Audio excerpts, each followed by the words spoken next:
আফসোস, এত বড় একটা পীরের দেশে কারিনা কায়সারের মতো এত বড় একটা পাপী বান্দার জন্ম হয়েছে। আমরা সবাই পাপী, নিজের পাপের বাটখারাতে অন্যের পাপ মাপি। আমরা একটা মৃত মানুষকে নিয়ে খারাপ কথা বলতে দ্বিধা করি না, কিন্তু আমরা অনেক ভালো মানুষ। আমরা একটা মৃত মানুষের সে জীবিত থাকাকালীন কি করেছে না করেছে তার এগুলো নিয়ে আমরা আলোচনা করি। সত্য মিথ্যা সব কিছু তৈরি করে করে আমরা এগুলাকে পাহাড় সম করে আলোচনা সমালোচনা করি। একটা মৃত মানুষকে আমরা মুক্তি দেই না। আচ্ছা, আমি একটা জিনিস জানতে অনেক ইচ্ছে করে। আপনারা যারা কারিনা কায়সার সম্পর্কে এই যে আজে বাজে কথাগুলো বলতেছেন, সে একজন কন্টেন্ট ক্রিয়েটর ছিল, সে একজন অভিনেত্রী ছিল। সে হয়তো জুলাই আন্দোলনের সময় সে জুলাই আন্দোলনে তার নিজের একগ্রতা প্রকাশ করেছে। দেশে থেকে একটা স্বৈরাচার পালিয়ে যাওয়ার পরে সেখানে সে হয়তো উল্লাস করেছে। তার অপরাধ কি? এগুলি তো। আর আপনারা যারা আজে বাজে মন্তব্য করেন, আমি এক একটা ভিডিওর নিচে এক একটা রিপোর্টের নিচে যেই ধরনের মন্তব্যগুলো পড়েছি, এগুলো আমার ঘৃণা করতে রুচিতে লাগে। ঘৃণা করতেও রুচিতে লাগে যে এটা কোন ধরনের মানসিকতার মানুষেরা। আপনারা যে এই যে নোংরা কথাবার্তাগুলো বলেন, আপনার ঘরে স্ত্রী, আপনার ঘরে বোন, আপনার ঘরের মেয়ে সন্তান, আপনার মা, তারা কি করে বেড়ায়? আপনারা যারা মন্তব্যগুলো করেন, আপনাদের ঘরে স্ত্রী, সন্তান, বোন, মা সবাই স্বভাব চরিত্র যদি ভালো হতো, তাহলে বাংলাদেশে তো পরকীয়া থাকতো না। বাংলাদেশে তাহলে মানে এই যে আজে বাজে কাজগুলো যে করে, প্রেম প্রীতি, নোংরামি, ধোঁকাবাজি, এসব কাজগুলো থাকতো না। আপনারা যেভাবে মন্তব্যগুলো করেছেন, মনে হচ্ছে বাংলাদেশ হচ্ছে একটা পীরের দেশ, যেখানে নারীরা সব পীরের বংশ থেকে আসছে। এই নারীদের এই প্রত্যেকটা লোকের ঘরের যে মেয়ে মানুষরা আছে, যাদের কলঙ্ক আছে তাদের কোনো কলঙ্ক নেই। এইভাবে তারা একটা মেয়ে মানুষ সম্পর্কে আজে বাজে মন্তব্য করতেছে। কারিনা কায়সারের মা বাবা জোড়হাত করে আবেগ ঘনভাবে বলতেছে, আমাদের যদি কোনো অপরাধ হয়ে থাকে আপনারা ক্ষমা করে দিন, আমার মেয়েটাকে ক্ষমা করে দিবেন, আমার মেয়েটাকে যেন আল্লাহ জান্নাতুল ফেরদৌস নসিব করে। এই কথাগুলো কারো হৃদয়ে 1% কোনো অনুভূতি সৃষ্টি করে না। আমরা পশুর চাইতেও নিকৃষ্ট হয়ে গেছি। পশুর মধ্যেও মানবতা থাকে, পশুর মধ্যেও মনুষ্যত্ব থাকে, যেটা আমাদের মধ্যে নাই। আমরা নিজেরা কি আমরা ভুলে গেছি।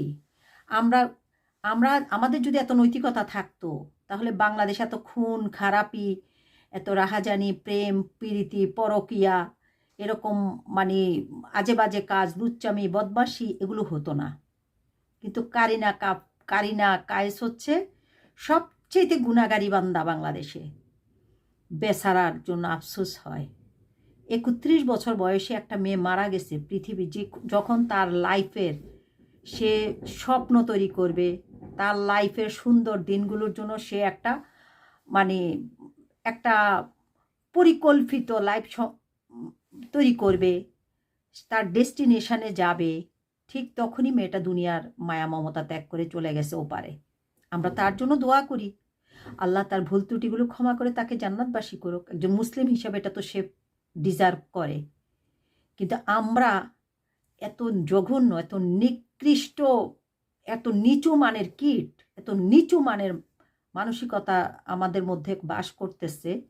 আমরা একটা মৃত মানুষকে নিয়ে আজে বাজে কথা বলতে, একটা মৃত মানুষকে নিয়ে নোংরা কথাবার্তা বলতে, মিথ্যা সত্য কথাবার্তা বলতে এক বিন্দু পরিমাণ আমাদের ভিতরে কষ্ট হয় না।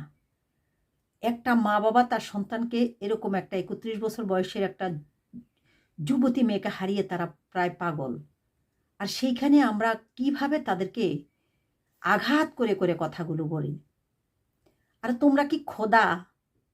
তোমরা কিভাবে নিশ্চিত হয়েছো যে তোমরা সব কাজ ভালো করতেছো, তোমাদের সব কিছু 2 কাঁধের ফেরেশতা তোমাদের সব কিছু ভালো লিখতেছে, এবং তোমরা মৃত্যুর পরে একদম বেহেশতের সনসন করে চালাইয়া চলে যাবা। আর কারিনা কায়েস একদম আটকে থাকবে যে তার জীবনে যে কর্মগুলো করছে সেটার জন্য সে বেহেশতে যেতে পারবে না, আল্লাহ তাকে ক্ষমা করবে না। তোমরা কিভাবে এত নিশ্চিত হইছ? যেখানে যেখানে আমার আল্লাহ আমাদেরকে ক্ষমা করার জন্য বসে আছে, আমাদের আল্লাহ আমাদেরকে ক্ষমা করার জন্য প্রতিনিয়ত বসে আছে, সেখানে তোমরা সাধারণ জনগণ কি? তোমাদের কার কি ক্ষতি করেছে সে? তোমাদের যদি পার্সোনালি কারো কোনো ক্ষতি করে থাকে সেটার জন্য তোমরা বলতে পারো ওর কাছে আমি 5,000 টাকা পাই, বা ও আমার সাথে এটা করেছে বা ওটা করেছে। আমার তো মনে হয় না এরকম কোনো কিছু করেছে। কিছু স্বৈরাচারের দোসর আর কিছু গণ্ড মূর্খ লোকজন যারা নিজেকে খুব জ্ঞানী বলে জাহির করে, তারা আজে বাজে কমেন্ট করে পুরা সোশ্যাল প্ল্যাটফর্ম, মিডিয়া প্ল্যাটফর্মটাকে ধ্বংস করে ফেলতেছে।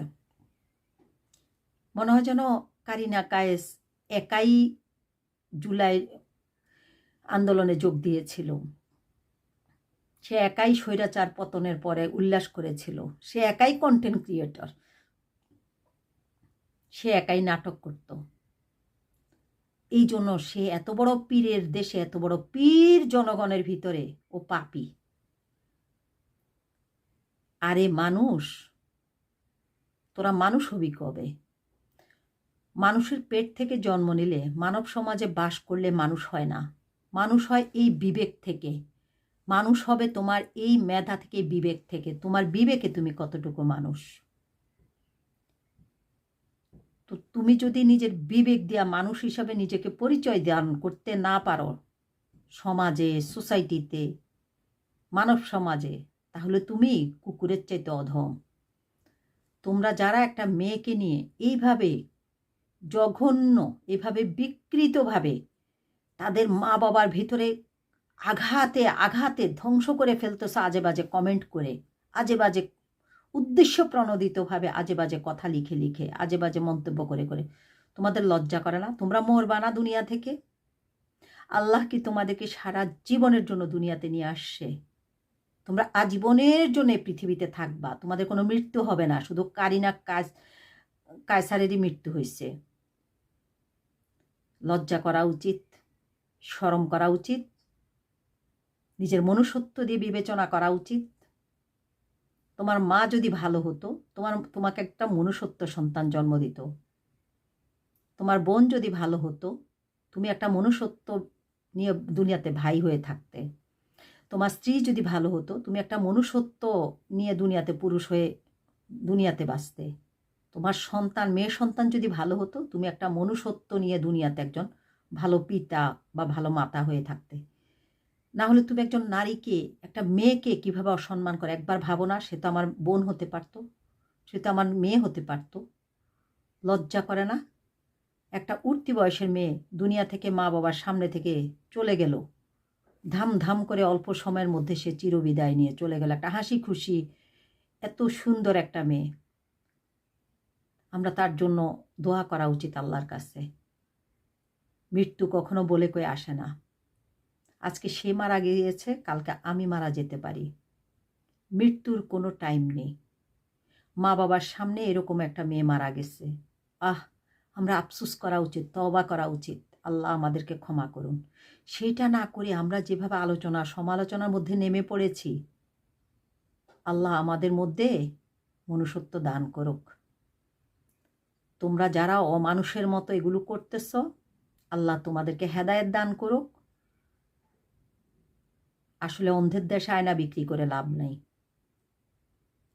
তোমরা তো নিজেদের যে অবস্থা, তোমাদের যদি নিজেদের মধ্যে কোনো মানবতা, মনুষ্যত্ব, কোনো ধর্মীয় কোনো জ্ঞান থাকতো, তোমরা একটা মৃত মানুষকে নিয়ে কোনো আলোচনা করতে না। তার পাপ পুণ্য সেটার হিসাব করবে আল্লাহ। আমরা আল্লাহর কাছে তার জন্য ফানা চাইতে পারি, আল্লাহ তুমি তাকে ক্ষমা করে দিও, তাকে ব্যস্ত নসিব করিও একটা মুসলিম হিসেবে। কিন্তু সেটা না করে তোমরা দুনিয়াতে তার বিচার করে ফেলতেছ, তার বাবা মাকে নানানভাবে অপদস্থ করার চেষ্টা করতেছ। ওই ফ্যামিলিটাকে তোমরা আক্রমণ করে করে সোশ্যাল মিডিয়াতে কথাবার্তা বলতেছ, লিখতেছ। আল্লাহ তোমাদেরকে হেদায়েত দান করুক, তোমার ফ্যামিলি দ্বারা তোমাকে এইভাবে অপদস্থ না করুক, দোয়া করি। আজকে এই পর্যন্তই রইল। ভালো থাকবা, সবাই ভালো থাকবেন।